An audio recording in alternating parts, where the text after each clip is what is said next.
Jangan lupa subscribe, like, and share. Alhamdulillah sudah ada pertanyaan nih yang masuk di chat. Ya, mungkin pertanyaan yang masuk saya bacakan langsung ke Ustadz ya. Kemudian Ustadz bisa langsung menjawab biar tidak lupa ya. Baik, pertanyaan pertama Ustadz ya. Assalamualaikum Ustadz. Semoga Ustadz selalu diberi kesehatan dan panjang umur oleh Allah Subhanahu wa taala. Amin. Saya Munir dari daerah Banjarmasin, Masya Allah, Kalimantan Selatan.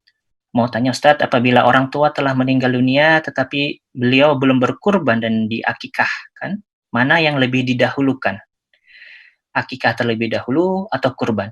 Jazakallah khair. Silakan Ustadz. Kullu mauludin rahinatun bi'aqiqatihi. Setiap anak tergadai dengan akikah. Kalau tanah kita tergadai, kita tebus. Kalau cincin kita tergadai, kita tebus. Kalau STNK, BPKB kita tergadai, kita tebus. Bagaimana cara menebus anak yang tergadai? Tudbahu anhu yawma sabi'ihi, sembelihkan kambing hari ke-7. Yuhlaku, cukurkan rambutnya, cukur gundul. Wa yusamma, kasih nama yang baik. Begitu cara menebus anak. Maka akikah ini hukumnya sunnat muakkad. Akikah saya adalah tanggung jawab bapak saya. Akikah saya tanggung jawab ayah saya. Maka bapak ibu yang anaknya belum akikah, maka bertanggung jawab. Tapi tidak wajib. Hanya sampai pada sunnat muakkadah. Sunnat muakkad, nggak sampai wajib. Adapun orang tua kita belum akikah, bukan urusan kita. Saya jelaskan sekali lagi.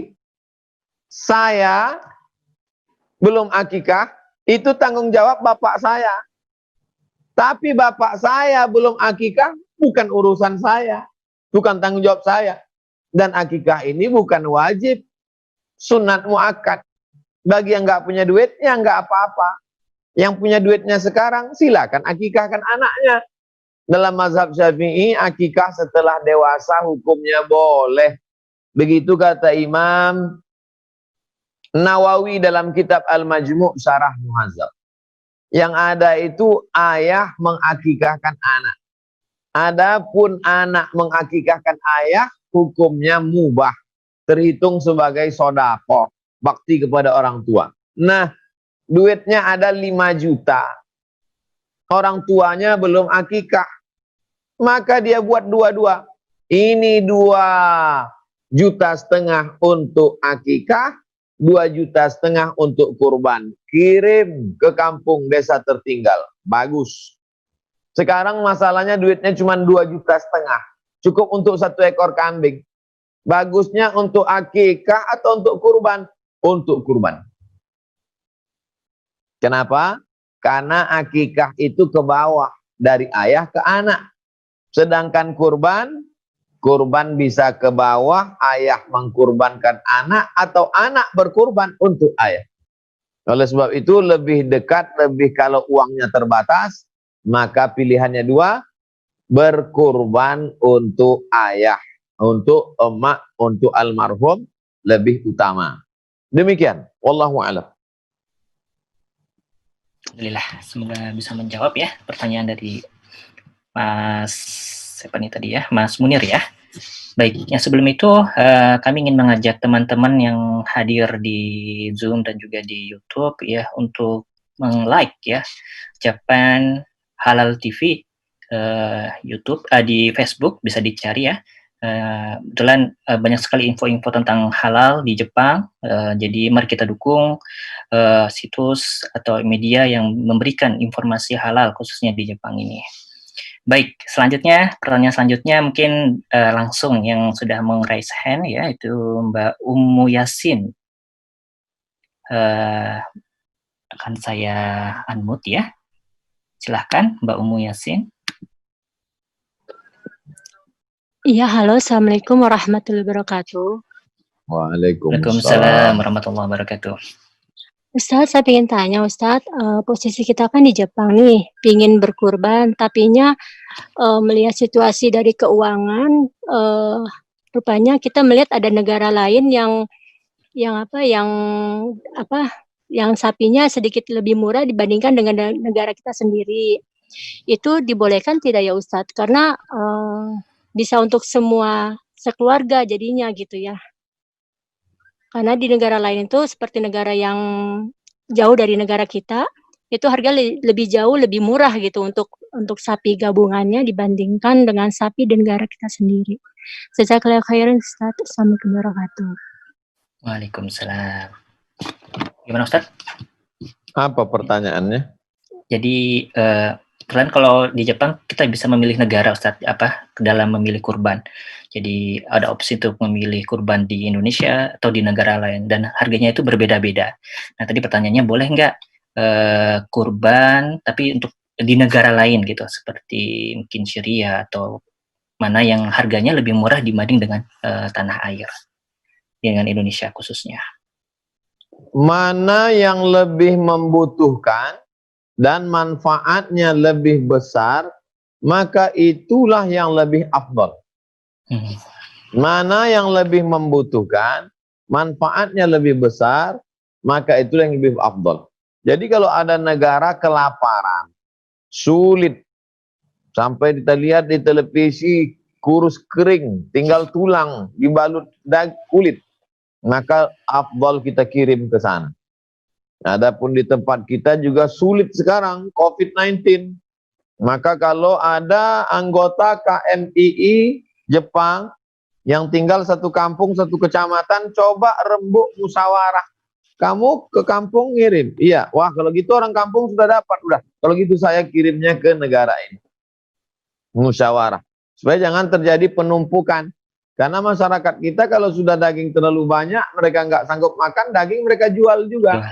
Di beberapa tempat dijual dengan harga murah karena mereka perlu duit, daging sudah banyak. Maka ini perlu pemerataan. Pengurus masjid juga ditanya, kambing, sapi sudah berapa ekor? Sudah banyak. Oh kalau begitu cukup saya alihkan ke tempat yang lain. Wallahu a'lam. Baik, ya Pak Ustaz. Kita beralih ke pertanyaan lain ya. Mas, apakah ada pertanyaan di YouTube? Mungkin dari Kang Yusuf atau kalau belum ada mungkin kita ke chat dulu aja ya. Baik, lanjut ya. Baik. Nah, ini ada pertanyaan dari Mas Abdul Wahid. Ingin menanyakan mana yang didahului ya, membayar utang orang tua yang sudah meninggal atau berkurban dulu? Wah, ini cukup berat juga pertanyaannya. Bagaimana Ustaz? Kita dalam beramal ini ada skala prioritas.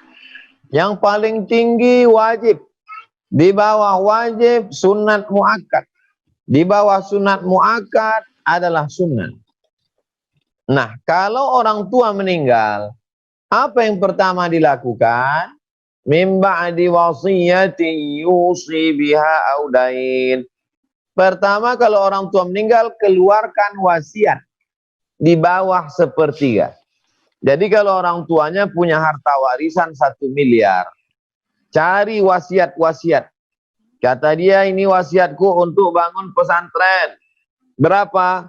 500 juta. Batal wasiat 500, yang terlaksana 333 juta. Karena wasiat tidak boleh lebih dari 1/3. Keluarkan 333, tinggal 666 juta. Yang kedua, dain, bayarkan hutang. Berapa hutang orang tua? Hutangnya pas 666, habis. Selesai. Ternyata datang lagi orang menagih hutang.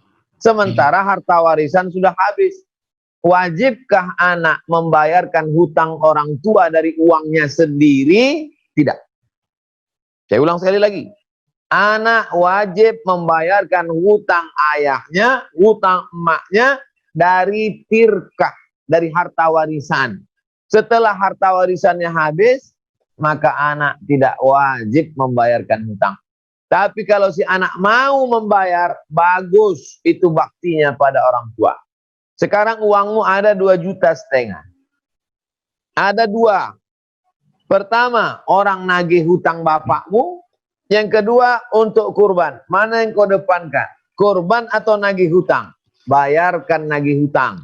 Karena ruhnya tergantung-gantung antara langit dan bumi, tak diterima sebab hutang belum berbayar. Bayarkan hutangnya, setelah itu baru berkurban. Demikian. Wallahu a'lam. Baik. Cukup banyak pertanyaan masuk ya. Bagi teman-teman, rekan-rekan yang ada di Zoom ini bisa bertanya langsung juga kepada Ustadz ya dengan meng-raise hand-nya. Jadi bisa saling bersapa langsung juga dengan Ustadz. Jadi jangan ragu-ragu, jangan malu-malu. Baik, kali ini kita akan coba yang sudah meng-raise hand-nya yaitu Mas Anggi Abdullah. Silahkan Mas Anggi Abdullah. Mau pakai video juga silahkan. Persilahkan.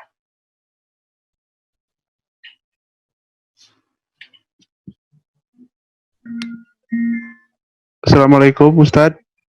Waalaikumsalam warahmatullahi. Saya ingin bertanya, saya pernah mendengar kisah dari Rasulullah SAW ketika Rasulullah dan para sahabat berkurban, itu Bilal memotong ayam Pak Ustadz dan membagikannya. Itu hukumnya gimana ya? Apa ayam juga termasuk hewan kurban? Baik. Begitu Pak Ustadz. Assalamualaikum. Dalam Al-Quran dijelaskan mimbahi matil an'am. Hewan yang dikurbankan itu mimbahi matil an'am. Al-an'am. Coba lihat surat Al-an'am. Apa arti Al-an'am? Al-an'am artinya binatang ternak. Yang dimaksud binatang ternak di situ apa? Kambing, sapi, lembu, kerbau, onta. Tidak ada ikhtilaf antar ulama. Saya kalau ada ikhtilaf satu pendapat saya sebutkan. Mazhab paling tua Hanafi, Maliki, Syafi'i, Ambali semuanya sepakat bahwa kurban itu adalah an'am. Bukan burung puyuh, bukan ayam sekandang, bukan ikan sarden. Maka riwayat-riwayat yang dhaif tidak bisa dipakai sebagai dalil. Oleh sebab itu maka kita ikuti saja aturan yang sudah dibuat oleh para ulama. Yang tidak sanggup berkurban, jangan berkecil hati karena ada ibadah lain. Pintu surga itu bukan cuma masuk lewat sedekah. Pintu surga bisa masuk lewat babur royan, banyak puasa sunat. Yang nggak punya duit, sedih nggak bisa kurban, kan bisa puasa sunat. Bisa masuk lewat zikir, bisa masuk lewat jihad. Pintu surga bukan cuma kurban. Jangan batasi kebaikan dari pintu satu saja. Wallahu a'lam bishawab. Alhamdulillah sangat clear ya, sangat jelas jawaban dari Ustadz. Cukup banyak sekali pertanyaan masuk. Kita beralih ke chat ya, baik dari Bu Alinda, ini atas pendidikan KBRI Tokyo. Ini bertanya, jika ingin kurban untuk yang sudah meninggal, apakah satu sapi ya boleh digabung dengan kurban untuk yang masih hidup ya? Dan juga apakah digabung satu sapi untuk yang meninggal semua dan satu sapi untuk untuk anggota keluarga yang hidup? Jadi apakah boleh digabung begitu Ustaz? Naharna ma'an Nabi sallallahu alaihi wasallam amal Hudaybiyata. Kami berkurban bersama Nabi Muhammad SAW pada tahun Hudaybiyah, tahun ke-6. Badanatan, 1 ekor onta, an sab'in, 7 orang untuk 1 ekor onta. Itulah dalilnya bahwa Nabi pernah berkurban 2 ekor kambing, pernah pula berkurban 1 ekor onta bersama-sama dengan sahabat. Apakah 7 orang itu boleh campur orang meninggal atau mesti orang hidup saja? Boleh bercampur. Boleh bercampur kurban. Suami, istri, anak, mantu, cucu, almarhum ayah, almarhum ibu boleh. Atau kurban campur dengan akikah. Suami, istri, anak, mantu, cucu laki-laki 1, 2 ekor jatah 2, cucu perempuan. Maka boleh 1 ekor sapi dicampur 4 kurban, 3 akikah. Boleh. 1 ekor sapi, 4 kurban orang hidup, 2, 1 akikah, 2 orang sudah meninggal. Mubah, boleh. Demikian menurut fuqaha, ulama ahli fikih. Wallahu a'lam. Ya, baik, sangat jelas sekali, alhamdulillah. Terima kasih Ustaz. Selanjutnya, sudah cukup banyak yang mengangkat tangannya ya. Baik, selanjutnya ini Mas Akrim ya dari Tokyo. Silahkan Mas Akrim, ya, bisa bertanya langsung ke Ustaz.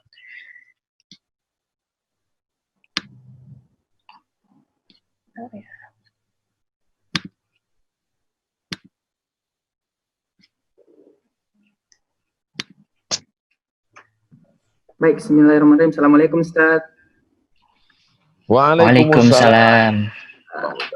Mohon izin Ustaz, mau bertanya, misalnya seorang anak mau menghadiahkan kurban kepada kedua orang tuanya, tapi belum sanggup membeli sapi Ustaz. Jadi misalnya mau beli domba atau kambing. Nah, cuma membeli domba dan kambingnya juga belum sanggup untuk beli sendiri. Kalau misalnya membeli 1 domba tapi patungan dengan saudaranya, apakah itu boleh Ustaz? Jadi bukan 1 orang, misalnya berdua atau bertiga. Syukran. Kalau adik-beradik, saudara-saudara 5 orang, si A 500.000, anak nomor 2 500, kemudian yang dari Jepang karena duitnya banyak 1 juta, kemudian adiknya yang 1 lagi 500, yang 1 lagi kamu nggak usah ngasih, cukup doakan aja. Akhirnya terkumpullah duit 2,5 juta. Belikan seekor kambing, serahkan ke orang tua, maka nanti kambingnya dipotong atas nama orang tua. Orang tuanya masih hidup. Pak tukang jagal, bismillahi wallahu akbar. Dengan nama Allah. Allahumma taqabbal min Pak Fulan bin Fulan. Jadi si tukang jagal hanya nyebut nama. Tanpa disebutnya min Fulan bin Fulan, anaknya patungan. Nggak ada. Modal. Begitu juga kalau kita dapat hadiah dari non-muslim. Ada 1 masjid dapat hadiah 1 ekor sapi dari non-muslim. Nanya ke saya, boleh apa enggak? Ambil aja. Ambil sapinya. Selama tidak ada unsur agama. Murni hadiah. Enggak ada apa-apa ini. Yakin enggak ada apa-apa? Enggak. Ambil. Nanti sebutkan 7 orang nama pengurus masjid. Ketua, sekretaris, bendahara, seksi keamanan, seksi parkir, seksi humas, seksi ibadah. Jadi dipotong atas nama pengurus yang menerima hadiah. Bukan atas nama si non-muslim. Karena orang non-muslim nggak boleh berkurban. Syarat berkurban itu muslim, baligh, berakal. Kalau dia nggak berakal, masih anak-anak, itu kurban hadiah dari orang tua untuk si anak. Mubah, diterima. Demikian. Wallahu a'lam. Baik, sangat jelas ya, alhamdulillah. Terima kasih Mas Akrim yang udah bertanya. Nah, selanjutnya ini pertanyaan di YouTube. Nah, alhamdulillah sudah ada pertanyaan di YouTube. Di Japan Halal TV ya. Baik, pertanyaannya, bagaimana hukum seorang muslim jika seumur hidupnya tidak pernah berkurban dikarenakan kondisi perekonomiannya yang mungkin serba kekurangan, Ustaz? Mazhab ada 4.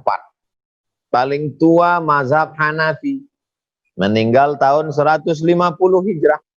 Nomor 2 mazhab Maliki. Imam Malik meninggal 179. Nomor 3 mazhab Syafi'i. Meninggal 204. Mazhab keempat Imam Ahmad bin Hanbal Hambali. Meninggal 241. 4. Adakah di antara 4 mazhab ini yang mengatakan kurban itu wajib? Ada. Mazhab Hanafi saja. 1 mazhab mengatakan wajib. Orang yang bermazhab Hanafi ini di mana? India, Pakistan, Bangladesh, Turki, sebagian Mesir, sebagian Kufah Irak. Ini Hanafi. Mereka wajib berkurban. Sedangkan mazhab Maliki, Syafi'i, Hambali, berkurban hukumnya sunat muakkadah. Sunat muakkad, nggak wajib. Jadi kalau ada orang seumur hidup nggak pernah berkurban, ya nggak apa-apa, nggak wajib. Tapi keterlaluan, nikmat sudah banyak dapat, kenapa nggak berkurban? Inna a'tainakal kaufar. Kau sudah banyak dapat nikmat. Fasolli, sholatlah, syukur. Wanhar, berkurbanlah. Nggak mau juga berkurban, siap-siap. Duitnya tetap hilang. Tahan tuh 2,5 juta.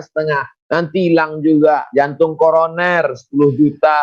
Diabetes meletus 15 juta. Ada saja cara uang itu keluar. Tapi saya nggak punya duit, Pak Ustadz. Ya nggak punya duit, siapa nyuruh kamu berkurban? Zikir, baca Quran, sholat sunat. Senyum aja ibadah. Jangan paksakan diri kalau tak mampu. La yukallifullahu nafsan illa wus'aha. Allah tidak membebani orang kalau tidak mampu. Wallahu a'lam. Baik, jazakallahu khair Ustaz. Ya, semoga bisa menjawab ya. Cukup baik pertanyaannya. Nah, selanjutnya nih ada pertanyaan juga nih dari teman-teman di Jepang, Ustaz. Kebetulan juga ya, salah satu yang ingin saya tanyakan juga ya. Dari Mbak Tiara nih di Kanagawa. Kalau istri dan suami bekerja, ini afdalnya bagaimana Ustadz? Apakah masing-masing itu satu kambing atau boleh tadi satu kambing untuk keluarga? Terima kasih Ustadz. Kurban terbagi 3. Kurban yang paling hebat, kurban kelas atas, VVIP. Nabi menyembelih 63 ekor, Sayyidina Ali menyembelih 37 ekor. 63 tambah 37, 100 ekor untuk Nabi sendirian. The best. Kalau ada orang KMII Jepang, 100 ekor onta saya sendiri. Nih, mantap. Keren. Ini paling atas. 100 ekor sendirian. Di bawah itu, 1 ekor onta ber-7. Tahun Hudaybiyah. Bawah. Di bawah itu, 1 ekor kambing untuk 1 keluarga. Kepala rumah tangga, 1 ekor kambing untuk 1 keluarga. Ini kelas ekonomi paling bawah. Saya anjurkan yang KMII, yang duitnya banyak di Jepang, maka yang tengah. Kalau dia pilih paling bawah, janganlah tahan-tahan itu duit. Ini yang tengah. Suami 2,5 juta, istri 2,5 juta. Anak juga ternyata udah kerja, anak 2,5 juta. Patungan dengan kawan, kami 1 ekor sapi 7 orang. Bagus. Pilih yang tengah. Saya tetap yang bawah juga Pak Ustadz. Ya, tak apa-apalah, kurban daripada enggak kurban. Iya Ustaz. Baik.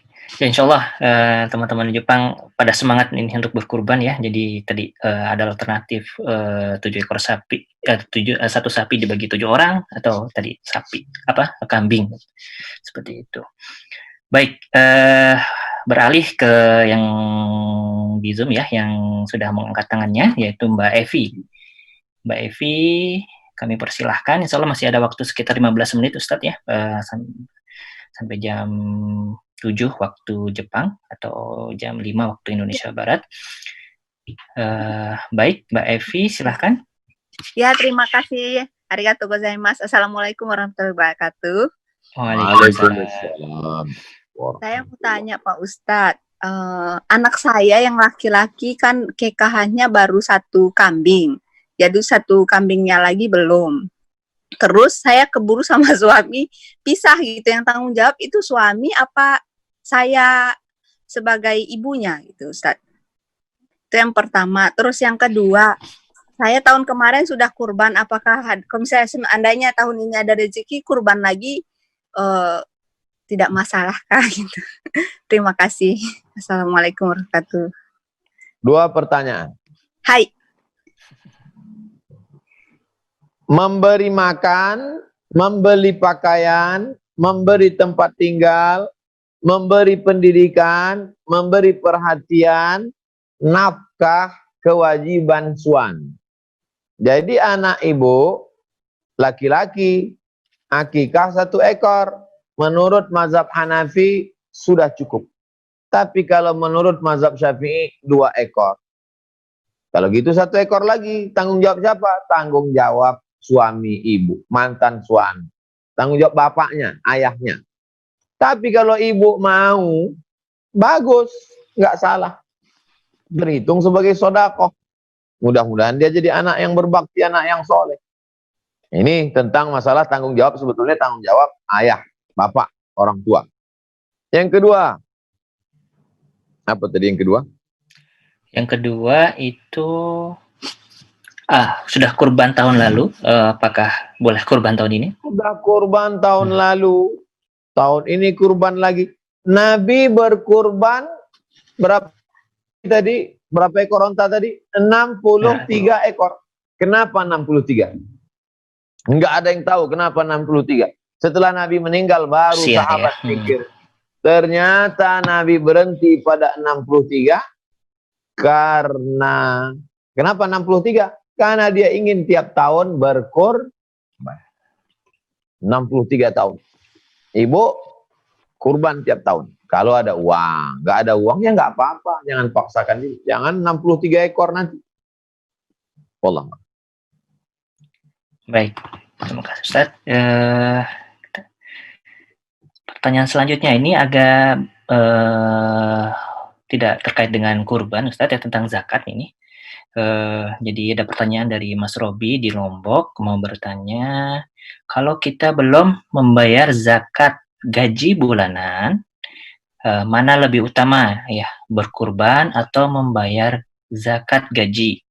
Dan kalau gaji kita sudah dipotong pajak, apakah 2,5% diambil dari total gaji kotor atau dari gaji bersih yang sudah dipotong pajak? Jadi mana yang utama ya, Ustaz ya, membayar gaji dulu, zakat gaji atau tadi berkurban? Itu pertanyaan pertama dulu, Ustaz. Belajar Islam ini ada skala prioritas hukum. Paling tinggi wajib. Di bawah wajib sunat muakkad. Di bawah sunat muakkad sunat. Di bawah sunat mubah. Di bawah mubah makruh. Di bawah makruh haram. Paling tinggi wajib. Sekarang bayar zakat hukumnya apa? Wajib. Berkurban hukumnya apa? Sunat muakkad. Mana yang lebih didulukan? Dulukan yang wajib. Habis itu baru berkurban. Jelas. Bayar zakat dulu. 2. Kalau kita bayar zakat, itu bruto apa neto?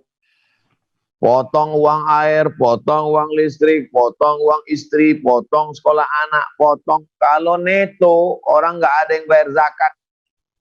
Habis semua. Apalagi zaman sekarang, saya tidak tahu di Jepang. Kalau di Indonesia, orang semua fakir miskin. Setiap gajian nggak pernah nerima gaji. Duitnya udah dipotong bank duluan. Saya pengalaman sosialisasi zakat, masuk kantor, keluar kantor, kami nggak ada duit lagi Pak Ustadz, semua ngaku miskin, padahal pura-pura miskin, uangnya udah diambil duluan, beli mobil, beli rumah, sekarang dipotong ngaku miskin. Oleh sebab itu maka zakat itu dipotong dari bruto, kotor, sebelum potong uang listrik, uang cicilan, uang potongan, uang belanja, uang nafkah, langsung keluarkan 2,5%. Jadi kalau dapat 10 juta, keluarkan 250.000. Kalau gaji di Jepang 100 juta, keluarkan 2,5 juta. Wallahu a'lam. Baik, terima kasih Ustadz, sudah jelas ya. Ustadz masih sanggup Ustadz? Masih banyak pertanyaan nih. Baik, kita beralih yang sudah mengangkat tangan ya, dan juga salah satu organisasi yang terlibat dalam acara kali ini itu dari Japan Halal TV, Mas Aziza, silahkan, kami persilahkan.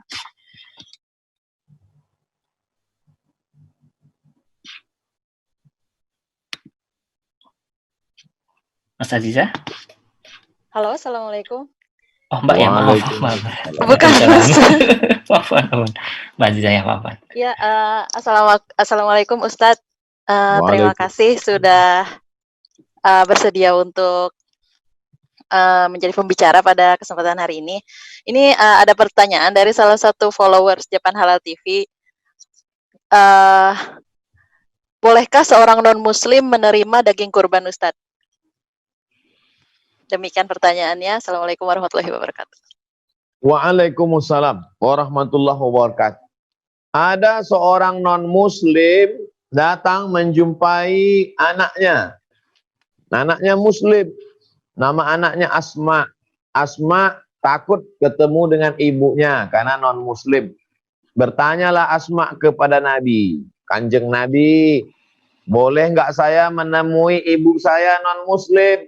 Kata Nabi, siliha, sambung silaturahim dengan ibu. Afa'u'tiha, bolehkah saya memberikan sesuatu? Kata Nabi, i'tiha, berilah dia hadiah. Inilah dalil boleh boleh memberi daging kurban kepada non-muslim. Dengan syarat kurban sunnah. Kurban wajib nggak boleh. Kurban sunat boleh. Kurban wajib nggak boleh. Kurban wajib itu apa? Kurban nazar. Saya bernazar, kalau kontrak diperpanjang di Jepang saya kurban. Tapi kalau nggak diperpanjang saya nggak kurban sampai mati. Maka kurban nazar nggak boleh. Kurban nazar semuanya mesti diserahkan ke fakir miskin, nggak boleh dimakan sama yang berkurban. Dan nggak boleh dibagi ke non-muslim. Makanya bagi tahu panitia, ini kurban saya bukan kurban sunat tapi kurban nazar. Wallahu a'lam. Baik, semoga menjawab ya pertanyaan di Japan Halal TV. Setelah kita masih ada sekitar 10 menit ya.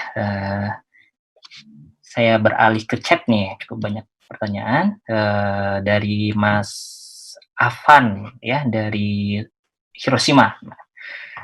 Nah, apakah benar Ustadz nih, bila berkurban kambing atas nama anak perempuan bisa diwakilkan melalui nama ayahnya? Jadi maksudnya, apakah nama bapak bisa mewakili semua nama keluarga atau harus satu-satu? Bagaimana Ustadz? Orang yang berkurban, slaughter, tukang potong, mas tukang jagal, yang paling afdol dia sebut namanya. Allahumma taqabbal min fulan bin fulan.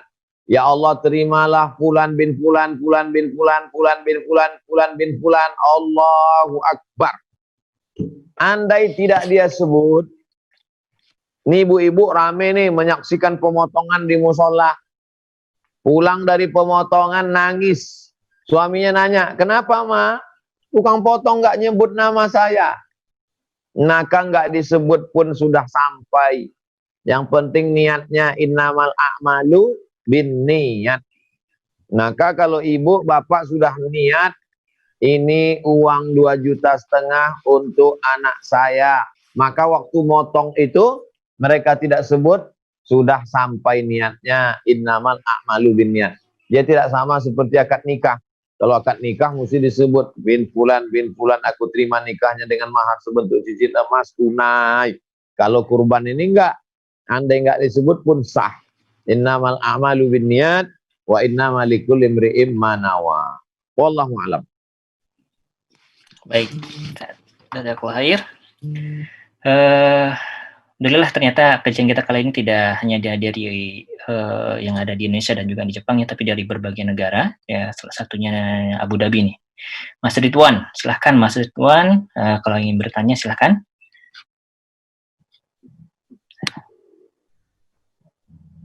Kami unmute ya. Hai. Assalamualaikum warahmatullahi wabarakatuh, Ustaz. Waalaikumsalam warahmatullahi wabarakatuh.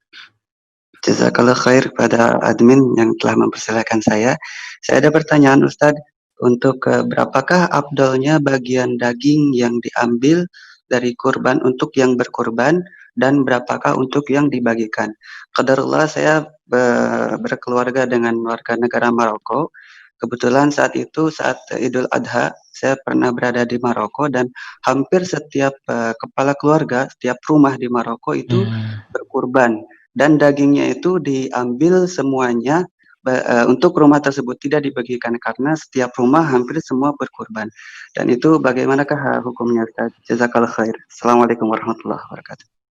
Waalaikumsalam warahmatullahi wabarakatuh. Dua cara. Yang pertama yang paling afdal, fakulu minha, makan hatinya sedikit. Kulu minha, makan sedikit. Sisanya bagikan semua ke fakir miskin. Habis. Itu yang paling afdal. Cara yang kedua, dibagi sepertiga. Sulusahu, sepertiga untuk yang berkurban. Misalnya saya beli kambing, potong sendiri, bawa pulang ke rumah, bagi 3. Sepertiga untuk orang di rumah, sepertiga untuk jiran kerabat tetangga, sepertiga untuk fakir miskin. Dua cara. Pertama, ambil hatinya saja, sisanya habis fakir miskin. Cara yang kedua, sepertiga untuk orang di rumah, sepertiga untuk jiran tetangga sahabat kerabat, sepertiga untuk fakir miskin. Dua cara saja. Itu yang ikut sunnah. Kita tidak ikut tradisi orang. Karena amal ini bukan tradisi, tapi ikut tuntunan. Wa ma atakumur rasulu fakhudhuhu. Yang dilakukan oleh Rasul, ikuti. Wa ma nahakum anhu fantahu. Yang dilarang, tinggalkan. Standar yang ada dalam kitab fikih, dua cara tadi. Saya anjurkan pilih yang afdal. Ambil dikit saja, bagikan fakir miskin. Wallahu a'lam.